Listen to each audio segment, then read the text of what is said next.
Kerala strikers എത്രത്തോളം ഒരു മോശം ടീമാണെന്ന് എനിക്ക് മനസ്സിലായത് ചെന്നൈ റൈനോസുമായിട്ടുള്ള മാച്ചിന് ശേഷമാണ്. ചെന്നൈ റൈനോസ് പ്രോപ്പറായിട്ട് ബാറ്റ് ചെയ്യുന്ന, അതായത് ഇപ്പോൾ കളിച്ചുകൊണ്ടിരിക്കുന്ന പ്ലേസിൽ പ്രോപ്പറായിട്ട് ബാറ്റ് ചെയ്യുന്ന 2 പ്ലേയേഴ്സേ ഉള്ളൂ. ഒന്ന് വിക്രാന്ത്, മറ്റേത് അജയും. സോ അവരുടെ 2 പേരുടെ ബലത്തിലാണ് ചെന്നൈ റൈനോസ് ഈ ഒരു പ്ലേ ഓഫിൽ എത്തിയിരിക്കുന്നത്.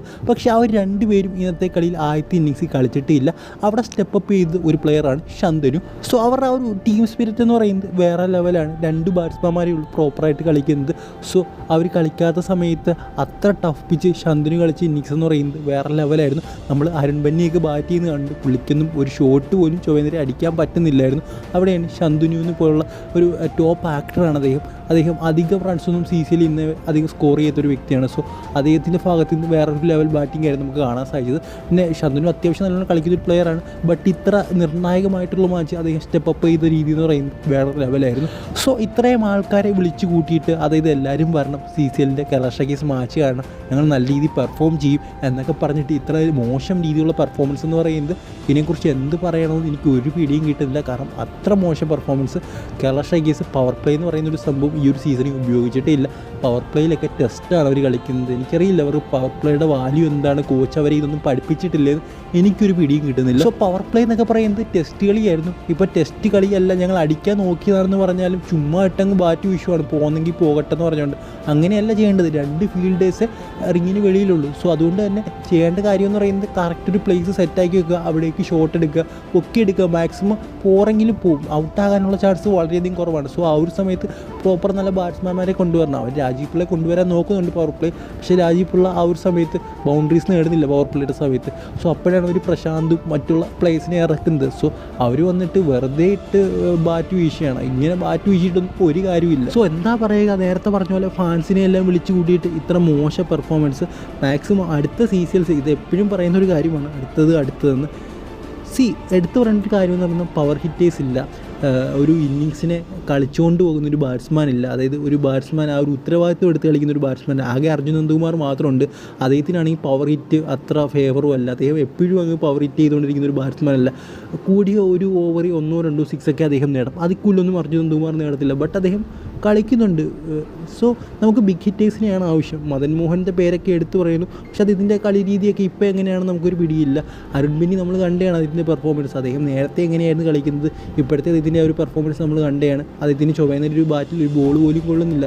സോ ഇതുപോലത്തെ ഒരു ഫോർമാറ്റ് കളിക്കാൻ പറ്റിയ ബാറ്റ്സ്മാൻ എന്ന് പറയുന്നത് ബിഗ് ഹിറ്റേഴ്സാണ്. അതിന് ബിഗ് ഹിറ്റ് ചെയ്യുന്ന കളിക്കാരെ കൊണ്ടുവരാനായിട്ട് കേരള സ്ട്രൈക്കേഴ്സ് അടുത്ത പ്രാവശ്യം ശ്രമിക്കണം. അങ്ങനെ ശ്രമിച്ചാൽ മാത്രം മാക്സിമം ഒരു മാസത്തെ ട്രെയിനിങ്ങിലും കഴിഞ്ഞിട്ട് കൊണ്ടുവരണം. അതായത് പ്ലേസിനെല്ലാം ഒരുമിപ്പിച്ച് കളിപ്പിക്കണം. അതായത് കർണാടക ബുൾഡോസറൊക്കെ ചെയ്തുവിട്ട്. സോ അതിന് പോലും ശേഷിയില്ലെങ്കിൽ കേരളം എന്ന പേരിട്ടുകൊണ്ട് ദൈവത്തെ പുറത്തിറങ്ങരുത്. വല്ല അമ്മ സ്ട്രൈക്കേഴ്സ് എന്നോ അങ്ങനെ വല്ല ഇട്ടിറങ്ങിയാൽ മതി. ഈ കേരളം എന്ന് പറയുന്ന പേര് വെറുതെ ഫ്രണ്ടിൽ ചേർത്തിട്ട് 5 ദിവസത്തെ പ്രാക്ടീസ് ഇറങ്ങിക്കഴിഞ്ഞ് കഴിഞ്ഞാൽ ഇപ്പോൾ എന്ത് പറയാനാണ്? നിങ്ങളുടെ അഭിപ്രായം നിങ്ങൾ കമൻറ്റ് ബോക്സിൽ പറയുക.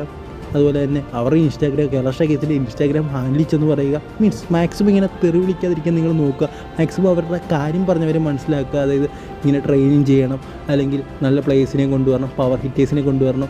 സോ മാക്സിമം തെറി വിളിക്കാതെ ഇങ്ങനെയുള്ള കാര്യങ്ങളൊക്കെ നിങ്ങൾ മാക്സിമം പറയാനായിട്ട് ശ്രമിക്കുക. സോ അടുത്ത പ്രാവശ്യമെങ്കിലും ഒരു നല്ല ടീമിനെ കാണാമെന്ന് വിചാരിക്കുന്നു.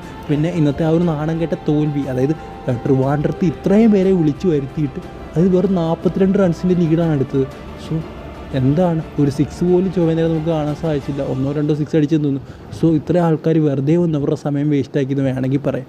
ഇതൊരു ബോളിംഗ് പിച്ചായിരുന്നു സത്യം പറഞ്ഞു കഴിഞ്ഞാൽ. അതായത് തെലുങ്കു കർണാടക മാച്ച് കണ്ടപ്പോഴേ നമുക്കറിയായിരുന്നു ഈ ഒരു പിച്ചിൻ്റെ സ്വഭാവം അങ്ങനെയായിരിക്കുമെന്ന്. അതായത് ഇത്രയും മികച്ച രീതിയിൽ കളിക്കുന്ന കർണാടക വെറും 70 റൺസ് മാത്രമാണ് ആ ഒരു പിച്ചിലെടുത്തത്. സോ കേരള സ്ട്രൈക്കേഴ്സിൻ്റെ കാര്യം നോക്കി കഴിഞ്ഞാൽ ആദ്യത്തെ ഇന്നിങ്സ് 60 റൺ, അത് ഓക്കെ എന്ന് വേണമെങ്കിൽ പറയാം. കാരണം ആ ഒരു പിച്ച് ആ ഒരു രീതിയിലായിരുന്നു. പിന്നെ ചെന്നൈ റൈനോസ് ബാറ്റിംഗ് ചെയ്യാനെത്തിയപ്പോഴും ആ ഒരു പിച്ചിൻ്റെ സ്വഭാവം അങ്ങനെ തന്നെയാണ്. കാരണം അവർ ഈ ഒരു 60 റൺസ് പോലും ക്രോസ് ചെയ്തില്ലെന്ന് നമ്മൾ വിചാരിച്ചു. സോ അവിടെയാണ് പിന്നെ കേരള സ്ട്രൈക്കേഴ്സ് ബാറ്റ് ഇറങ്ങിയപ്പോൾ വൻ ദുരന്തമായിട്ട് മാറിയത്. അതായത് ട്രിവാൻഡ്രത്ത് ഇത്രയും കാണികളെ വിളിച്ചുകൊണ്ട് വന്നിട്ട് ഒരു നല്ല ഷോട്ട് പോലും അവിടെ എടുത്തില്ല. ഭയങ്കര മോശം പെർഫോമൻസ്. അത് കഴിഞ്ഞ് വന്ന ചെന്നൈ റൈനോസിൻ്റെ ബാറ്റ് നമ്മളെല്ലാം കണ്ടതാണ്. അവർ പെട്ടെന്ന് ആ ഒരു റൺ റേറ്റ്, അവർക്ക് നല്ല റൺ റേറ്റ് വേണം, എന്നാൽ മാത്രമേ അവർക്ക് സെമി കയറാൻ സാധിക്കുകയുള്ളൂ. സോ ആ ഒരു ലെവൽ, ആ ഒരു രീതിയിൽ അവർ ബാറ്റ് ചെയ്തു. ഇപ്പോൾ അജയ് ആണെങ്കിലും ഏത് ബാറ്റ്സ്മാൻമാരാണെങ്കിലും ആ ഒരു ഉത്തരവാദിത്വം ഏറ്റെടുത്ത് കളിച്ചെന്ന് വേണമെങ്കിൽ പറയാം.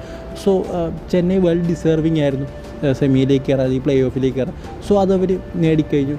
പിന്നെ തെലുങ്കു അവർ ഡിഫെൻഡിങ് ചാമ്പ്യനാണ്, അവർ പുറത്തായി. സോ നിങ്ങൾ നോക്കുക, കേരള സ്ട്രൈക്കേഴ്സിനോട് ഒരു റണ്ണിന് പരാജയപ്പെട്ടു എന്നൊരു കാരണം കൊണ്ട് മാത്രമാണ് തെലുങ്കു വാരിയേഴ്സ് ഈ ഒരു സീസണിൽ നിന്ന് പുറത്തായിരിക്കുന്നത്.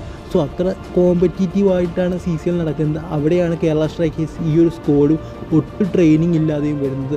സോ സ്ക്വാഡിൽ വലിയ അഴിച്ചുപണി തന്നെ നടത്തണം, നല്ല പ്ലേയേഴ്സിനെ കൊണ്ടുവരണം, ബിഗ് ഹിറ്റേഴ്സിനെ കൊണ്ടുവരണം. അത് ഈ ഒരു ഫോർമാറ്റ് കളിക്കേണ്ടത് ബിഗ് ഹിറ്റേഴ്സാണ്, അവർ ഉറപ്പായിട്ട് ടീമിലേക്ക് എത്തിക്കണം. അതുപോലെ തന്നെ കുറേ അധികം മാറ്റങ്ങൾ വരുത്തണം, കുറേ അധികം ട്രെയിനിങ്, അതായത് 1 മാസത്തെ ട്രെയിനിങ്ങിൽ അവർക്ക് നൽകണം. സോ ഇതൊക്കെ ചെയ്യുകയാണെങ്കിൽ മാത്രം അടുത്ത പ്രാവശ്യം കേരള സ്ട്രൈക്കേഴ്സ് എന്ന ടീമിനെ ഈസിലി ഇറക്കിയാൽ മതി, അല്ലെങ്കിൽ ഇറക്കരുത്.